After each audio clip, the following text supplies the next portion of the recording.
Welcome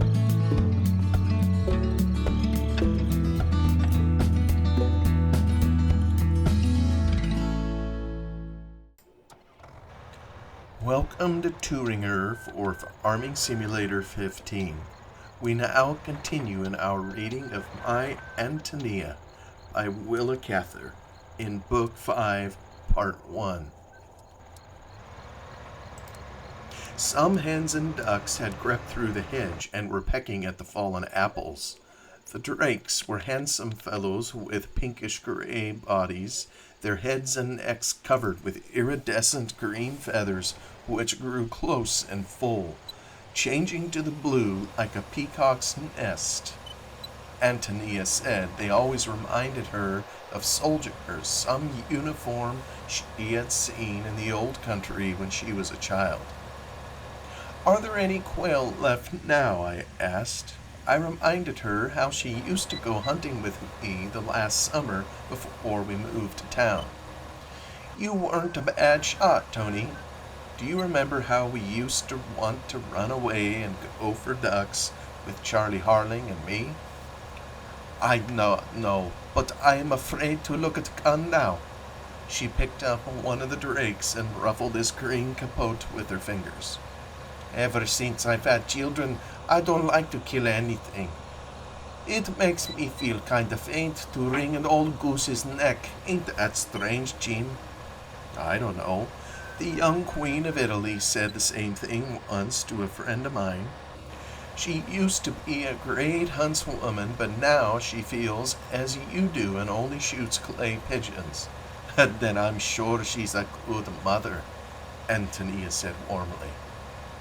She told me how she and her husband had come out to this new country when the farmland was cheap and could be had on easy payments. The first 10 years were a hard struggle. Her husband knew very little about farming and often grew discouraged. "We'd never have got through if I hadn't been so strong. I've always had good health, thank God, and I was able to help him in the fields until right up to the time before my babies come. Our children were good about taking care of each other. Martha, the one you saw when she was a baby, she was such a help to me, and she trained Anna to be just like her. My Martha's married now and has a baby of her own. Think of that, Jim." "No, I never got downhearted. Anton's a good man, and I loved my children and always believed they would turn out well. I belong on the farm. I'm never lonesome here like I used to be in town. You remember what sad spells I used to have when I didn't know what was the matter with me. I've never had them out here, and I don't mind work a bit if I don't have to put up with sadness." She leaned her chin on her hand and looked down through the orchard where the sunlight was growing more and more golden. "You ought never to have gone to town, Tony," I said, wondering at her. She turned to me eagerly. "Oh, I'm glad I went. I'd never have known anything about cooking or housekeeping if I hadn't. I learned nice ways at the Harlings, and I've been able to bring my children up so much better. Don't you think they're pretty well behaved for country children?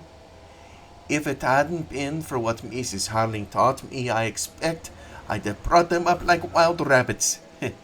No, I'm glad I had a chance to learn, but I'm thankful none of my daughters will ever have to work out.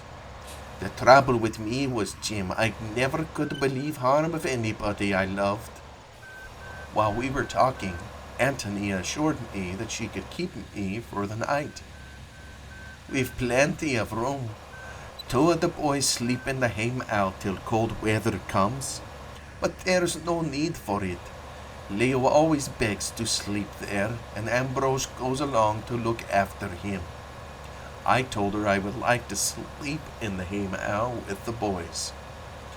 "You can do just as you want to, Jim. The chest is full of clean blankets, put away for winter. Now I must go or my girls will be doing all the work, and I want to cook your supper myself."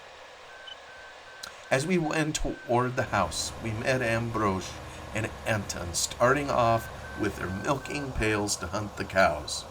I joined them, and Leo accompanied us at some distance, running ahead and starting up at us out of the clumps of ironweed, calling, "I'm a jackrabbit," or "I'm a big bull snake." I walked between the two older boys, straight, well-made fellows with good heads and clear eyes. They talked about their school and the new teacher, told me about the crops and the harvest and how many steers they would feed that winter. They were easy and confidential with me, as if I were an old friend of the family and not too old. I felt like a boy in their company, and all manner of forgotten interests revived in me. It seemed, after all, so natural to be walking along a barbed wire fence beside the sunset toward a red pond, and to see my shadow moving along on my right over the close-cropped grass. "Has Mother shown you the pictures we sent her from the old country?" Ambrosch asked. "We've had them framed, and they're hung up in the parlor. She was so glad to get them. I don't believe I ever saw her so pleased about anything." There was a note of simple gratitude in his voice that made me wish I had given more occasion for it. I put my hand on his shoulder. "Your mother, you know, was very much loved by all of us. She was a beautiful girl." "Oh, we know," they both spoke together, seemed a little surprised that I should think it necessary to mention this. "Everybody liked her, didn't they? The Harlings and your grandmother and all the town people?" "Sometimes," I ventured, "it doesn't occur to boys that their mother was ever young and pretty." "Oh, we know," they said again warmly. "She's not very old now," Ambrosch added. "Not much older than you." "Well," I said, "if you weren't nice to her, I think I'd take a club and go for the whole lot of you. I couldn't stand it if you boys were inconsiderate or thought of her as if she were just somebody who looked after you. You see, I was very much in love with your mother once, and I know there's nobody like her." The boys laughed and seemed pleased and embarrassed. "She never told us that," said Anton. "But she's always talked lots about you and about what good times you used to have. She has a picture of you that she cut out of the Chicago paper once, and Leo says he recognized you when you drove up to the windmill. You can't tell about Leo, though. Sometimes he likes to be smart." We brought the cows home to the corner nearest the barn, and the boys milked them while the night came on. Everything was as it should be. The strong smell of sunflowers and ironweed in the dew, the clear blue and gold of the sky, the evening star, the purr of the milk into the pails, the grunts and squeals of the pigs fighting over their supper. I began to feel the loneliness of the farm boy at evening, when the chores seemed everlastingly the same and the world so far away. What a tableful we were at supper! 2 long rows of restless heads in the lamplight, and so many eyes fastened excitedly upon Antonia as she sat at the head of the table, filling the plates and starting the dishes on their way. The children were seated according to a system, a little one next, an older one who was to watch over his behavior and to see that he got his food. Anna and Yulka left their chairs from time to time to bring fresh plates of galoshes and pitchers of milk. After supper we went into the parlor so that Yulka and Leo could play for me. Antonia went first, carrying the lamp. There were not nearly chairs enough to go around, so the younger children sat down on the bare floor. Little Lucy whispered to me that they were going to have a parlor carpet if they got 90 cents for their wheat. Leo, with a good deal of fussing, got out his violin. It was old Mr. Shimerda's instrument, which Antonia had always kept, and it was too big for him. but he played very well for a self-taught boy. Poor Yoka's efforts were not so successful. While they were playing, little Nina got up from her corner, came out into the middle of the floor, and began to do a pretty little dance on the boards with her bare feet. No one paid the least attention to her, and when she was through, she stole back and sat down by her brother. Antonia spoke to Leo in Bohemian. He frowned and wrinkled up his face. He seemed to be trying to pout, but his attempt only brought out dimples in unusual places. After twisting and screwing the keys, he played some Bohemian airs without the organ to hold him back, and that went better. The boy was so restless that I had not had a chance to look at his face before. My first impression was right. He really was fawn-like. He hadn't much head behind his ears, and his tawny fleece grew down thick to the back of his neck. His eyes were not frank and wide apart like those of the other boys, but were deep-set, gold-green in color, and seemed sensitive to the light. His mother said he got hurt oftener than all the others put together. He was always trying to ride the colts before they were broken, teasing the turkey gobbler, saying just how much red the bull would stand for, or how sharp the new axe was. After the concert was over, Antonia brought out a big box full of photographs. She and Anton in their wedding clothes, holding hands, her brother Ambrosch and his very fat wife, who had a farm of her own, and who bossed her husband, I was delighted to hear. The 3 Bohemian Marys and their large families. "You wouldn't believe how steady those girls have turned out," Antonia remarked. "Mary Svobodna, the best butter maker in all this country, and a fine manager. Her children will have a grand chance." As Antonia turned over the pictures, the young Cusack stood behind her chair, looking over her shoulder with interested faces.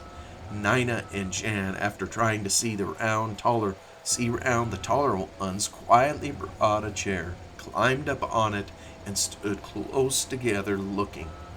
The little boy forgot his shyness and grinned delightedly when familiar faces came into view. In the group about Antonia, I was conscious of a kind of physical harmony. They leaned this way and that, and were not afraid to touch each other. They contemplated the photographs with pleased recognition, looked at some admiringly as if these characters in their mother's girlhood had been remarkable people. The little children who could not speak English murmured comments to each other in their rich old language.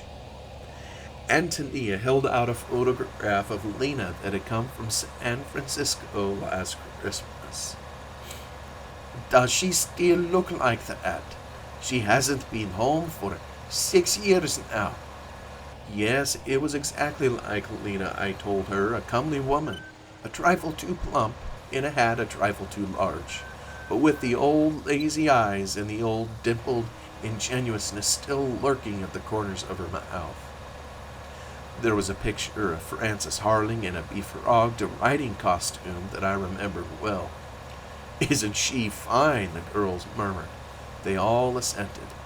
One could see that Frances had come down as a heroine in the family legend. Only Leo was unmoved. "And there's Mr. Harling in his grand fur coat. He was awfully rich, wasn't he, Mother?" "He wasn't any Rockefeller," put in Master Leo, in a very low tone, which reminded me of the way in which Mrs. Shimerda had once said that my grandfather wasn't Jesus. His habitual skepticism was like a direct inheritance from that old woman. "None of your smart speeches," said Ambrose severely. Leo poked out a supple red tongue at him, but a moment later broke into a giggle at the tintype of 2 men uncomfortably seated with an awkward-looking boy in baggy clothes standing between them. "Jake and Otto and I," We had it taken, I remembered, when we went to Black Hawk on the first 4th of July I spent in Nebraska. I was glad to see Jake's grin again and Otto's ferocious mustaches. The young Kuzaks knew all about them. He made grandfather's coffin, didn't he? Anton asked. Wasn't they good fellows, Jim? Antonia's eyes filled. To this day I'm ashamed because I quarreled with Jake that way.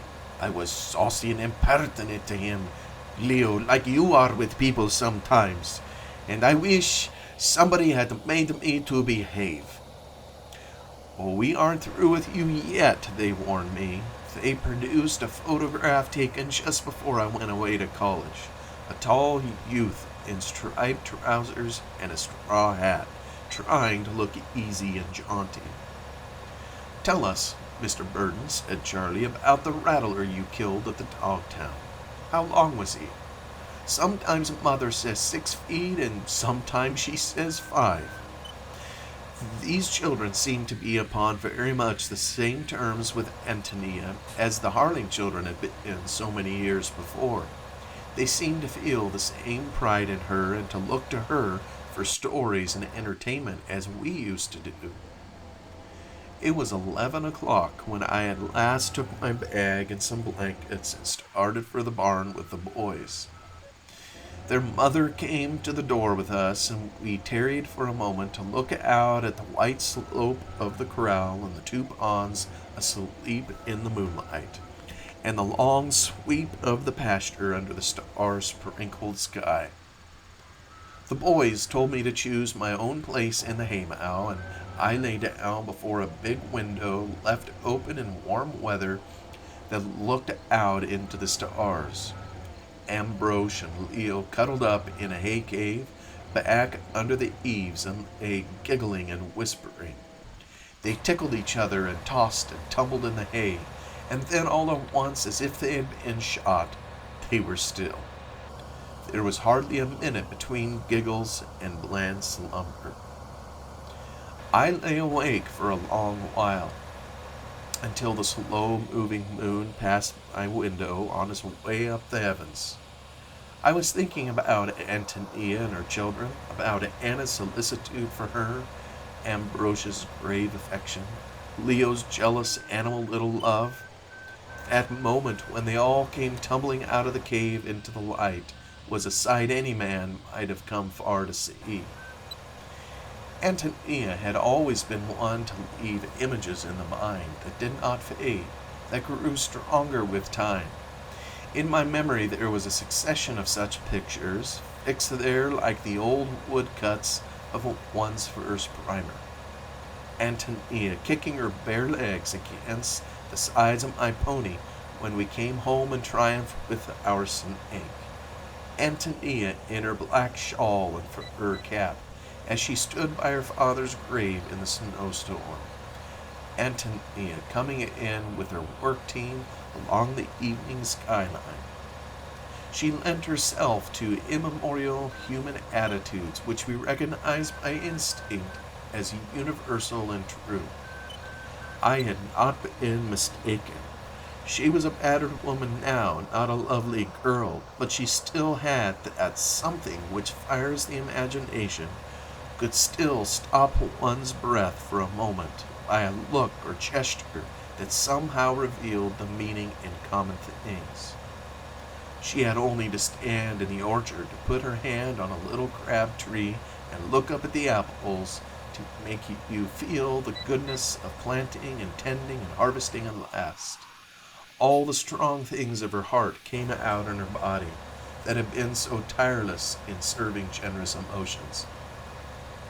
It was no wonder that her son stood tall and straight. She was a rich mine of life, like the founders of early races. Chapter 2. When I awoke in the morning, under long bands of sunshine were coming in at the window and reaching back under the eaves where the 2 boys lay. Leo was wide awake and was tickling his brother's leg with a dried coneflower he had pulled out of the hay. Ambrose kicked at him and turned over.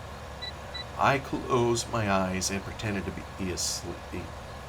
Leo lay on his back, elevated one foot, and began exercising his toes.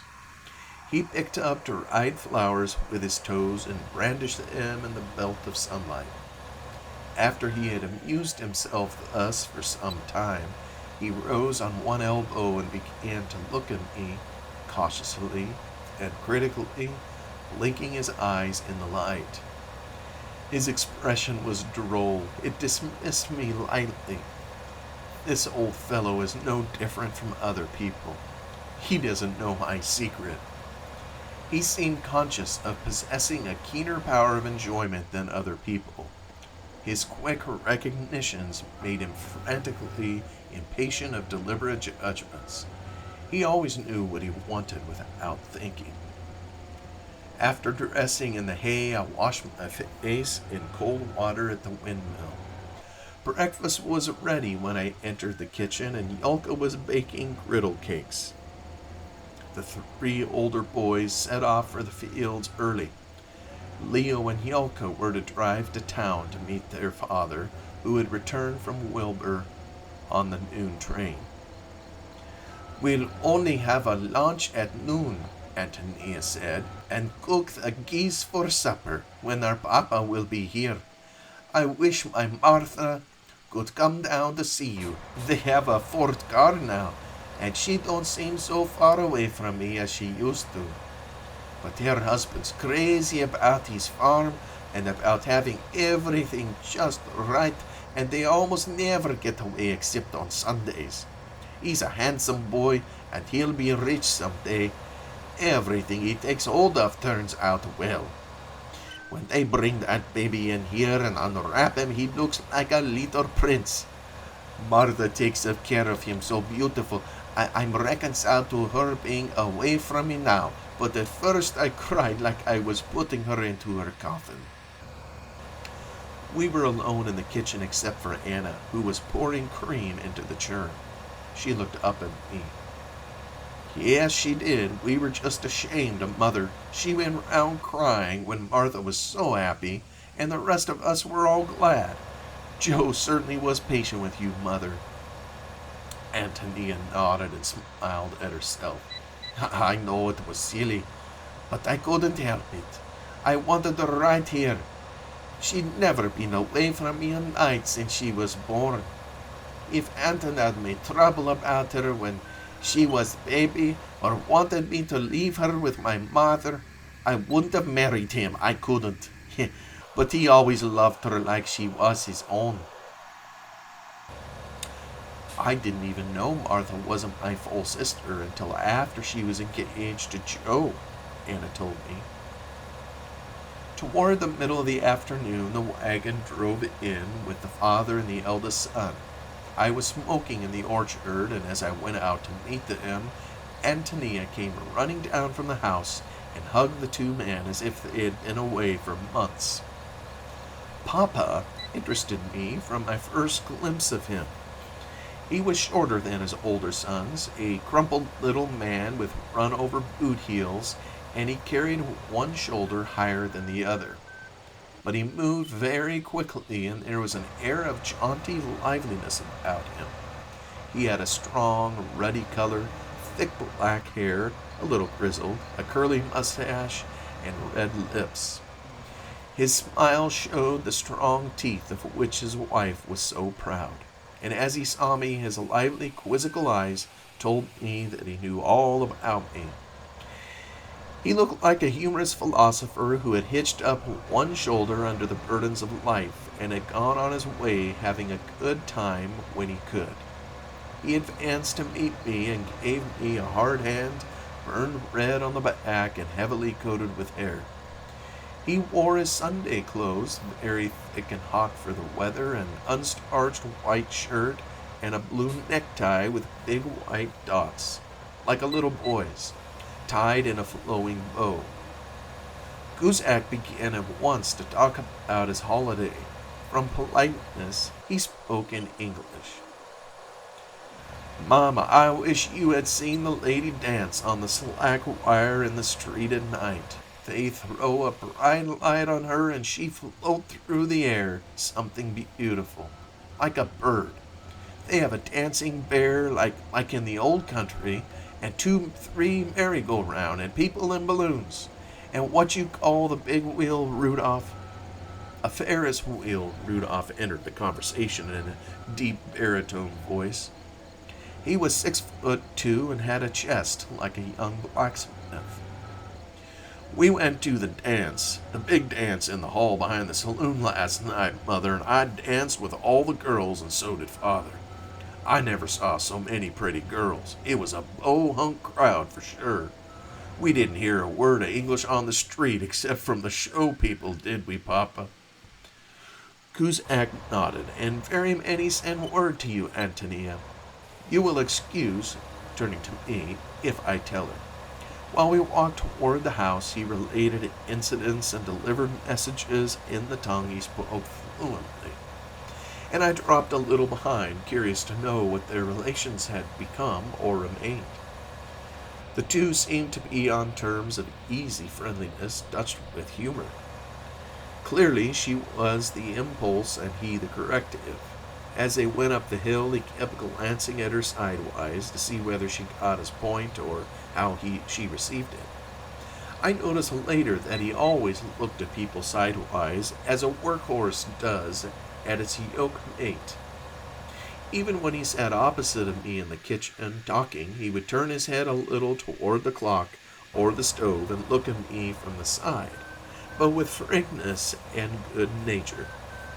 This trick did not suggest duplicity or secretiveness, but merely long habit, as with the horse.